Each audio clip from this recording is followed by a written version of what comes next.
Shalom, all praises to Yahweh, Ba'ashem Yahushai, Ba'ashem HaRakah, Quadash. Double honors unto the apostles and elders of Great Millstone of the Well, and shalom to the hopeful elect. This video is entitled He is Watching, alright? And he's basically dealing with Satan, our adversary, the devil. He's always watching, he's taking notes, and he's looking for any means to make us, bow out of the faith, or not even bow out, just give up on our power basically and go over to the dark side, so to speak. Alright? So I'm gonna get right into this lesson. This is 1 Peter 5:8. Be sober, be vigilant, because your adversary the devil, as a roaring lion, walketh about, seeking whom he may devour. Alright, so I'm gonna read it again and break it down. Be sober, be vigilant. How are we sober? All right.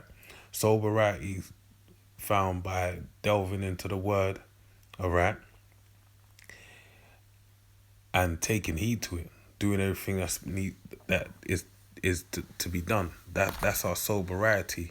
And then it reads on. It says, "Be vigilant." And how are we vigilant? When you put those together, being sober and vigilant, the sobriety being the following of the word and committing to do everything, and the vigilance, being vigilant, is basically being consistent in that spirit, in that sobriety, all right? So reading it says, because your adversary, the devil, as a roaring lion, walketh about, seeking whom he may devour, all right? And that's his job, all right? That's why it says in 2 Corinthians, the 2nd chapter, and the 11th verse, it says, lest Satan should get an advantage of us. We are not ignorant of Satan's devices. What's the main device of Satan when he's walking around this earth seeking people to devour? Deception, right? The word devil, Satan, adversary, deceiver, basically is all about deception, because the main point that relays that is Sirach, the 12th chapter, right?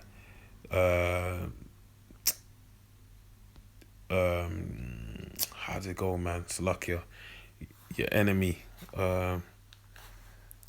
Never trust thine enemy. All right. And why would it say so? Why would that statement be made? Why would a statement like that be made? Never trust thine enemy.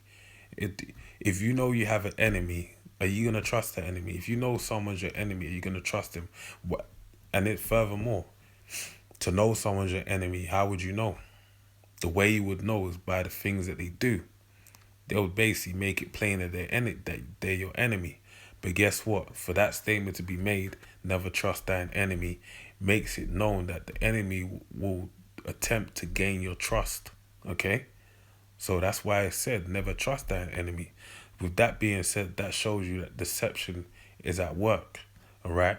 And through that deception, that being the main device of Satan, that's how he's seeking to destroy you and devour you, right? While he's walking and roaming upon this earth. All right? So now, I'm going to go delve into this example. And this example is mainly as to show that Satan knows who you are. So this is Acts 19:11. And Yahweh wrought special miracles by the hands of Paul, right? The Apostle Paul, special miracles wrought by his hands, okay? Through the power, strength and power of Yahweh, Ba'ashem Yahushai.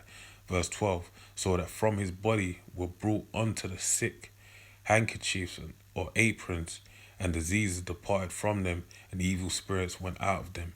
So as with Yahushai, where people, clamored, thronged upon him to touch upon his garment, the skirt of his garment, or whatever article of clothing was hanging off him to be healed.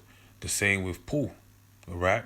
Because he gave the Most High, Yahushai Salakia, gave a portion of his spirit unto all the apostles, as he left in the same like manner as Elijah being taken up into the chariot, and his mantle fell and rested upon Elisha. The same thing happened with Peter and all the apostles, okay? And on down to, even further down, as you can see with Paul, as it's being spoke of, because he gave them handkerchiefs and aprons, and they basically, their spirits departed from off of them, okay? Verse 13, then certain of the vagabond Jews, exorcists, took upon them to call over them which had evil spirits, right?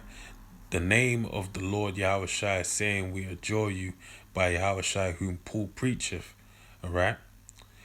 And there, and even to me, that's the way, I'd have to look it up, but the way that sounds, it sounds as if they're speaking, is it third person, or like they're saying, look, I'm gonna get this spirit off you by that who, Paul's speaking of, as opposed to them having a relationship with Yahushua, all right? They were just, they didn't have they weren't in the spirit, ultimately, and it's going to be shown. Verse 14, and there were 7 sons of one Sceva, a Jew, and chief of the priests, which did so, all right? And the evil spirit answered and said, Yahushua I know, and Paul I know, but who are you? All right? And the man in whom the evil spirit was leaped on them and overcame them, prevailed against them, so that they fled out of the house naked and wounded. So that spirit that they were trying to rebuke, they didn't quell that spirit. It basically turned on them and showed them, look, man, I don't know who you are. You in the realms of spirits, you hold no rank, all right? And he went to whooping their ass, basically. So reading on verse 17, and this was known to all the Jews and Greeks also dwelling at Ephesus, and fear fell on them all, and the name of the Lord Yahushua was magnified, right? And that's why this happened. It was for the magnification of the names Yahweh or Yahushua, all right, for them to be known abroad. And that's the same thing. Ultimately, the Lord is going to get his glory. It tells you that in the book of Jeremiah, the 9th chapter, that no man glory in his own strength, his beauty, or a myriad of different things, but rather that the glory in the knowing of the Heavenly Father. And only that's for him to gain his glory. And showing you they didn't know the Heavenly Father, nor his Son. Alright? But the main point is being the fact that in the 15th verse, it tells you that the evil spirit answered and said, Yahushua I know, and Paul I know, but who are you? Alright? So when Satan is getting at you, trying to hinder you, it's because he knows who you are. Alright? And the beautiful thing about that is that in that temptation, we have the ability, in him knowing who we are and we knowing who he is, we actually have the tool. We've been endowed with the tools to basically deal with Satan, in a sense of when we get overwhelmed, we have access to the Heavenly Father, the Father of spirits, to basically get that spirit off of us and stop, messing with us basically. So this is Jude 1 and 9. Jude 1 and 9. Yet Michael, the archangel, when contending with the devil, he disputed about the body of Moses, does not bring against him a railing accusation, but said, the Lord rebuked thee. Alright? So I'm going to read it again and break it down. Yet Michael, the archangel, when contending with the devil, he disputed about the body of Moses. So to set the scene, when you go back into the book of Deuteronomy, it tells you that Moses was basically it was prophesied by the Heavenly Father unto Moses that look to prepare yourself. You're going to be buried. You're going to die soon. And then you're going to see the land. You're not going to go into the land of Israel. You're going to go to the mount. You're going to see the land from the mount. Then you're going to be buried. Then you're going to die, basically. Then when it actually happens, it tells you that, look, he was taken up there, and he saw the land, and then he was buried, all right? And no man knew where he was. So now it says, yet Michael the archangel, when contending with the devil, he disputed about the body of Moses, all right? Does not bring against him and me, extrapolating about the whole thing with the body of Moses. What the word says is that no man knows where he was, all right? So that was written. That's how the Most High ordained it to be.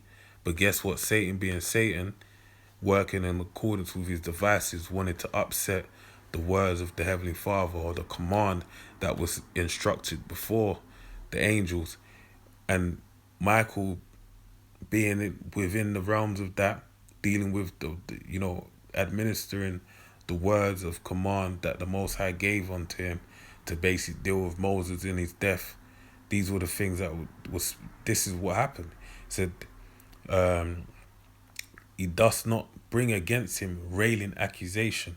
All right. Now, when you look up that word railing, it's basically blasphemy. All right. Blasphemer in the Greek, which basically means, to speak illy, you see, paraphrasing, to speak against the Heavenly Father, basically.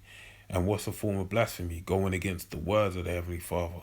Hey, Peter, he said, when Yahushua was saying, look, they ain't going to take you, Lord, he said, get thee behind me, Satan, to Peter. Why? Because Satan, that's the energy of Satan, right? Speaking out against the words, the instructions of Yahweh, Ba'ashem, Yahushua, Ba'ashem, Harakah, Quadash, right? So that's why this is the same thing here. It says, does not bring against him a railing accusation. So Michael, in this case, he didn't come against him with no kind of blasphemy, cussing him out, saying nothing, no long-winded words, but said, the Lord rebuked thee, right? And why did he say the Lord rebuked thee? Because look, the word Isaiah 55:11, whatever the Most High says is going to come to pass, man, all right? So he didn't have to do much. He just had to say, the Most High rebuked thee.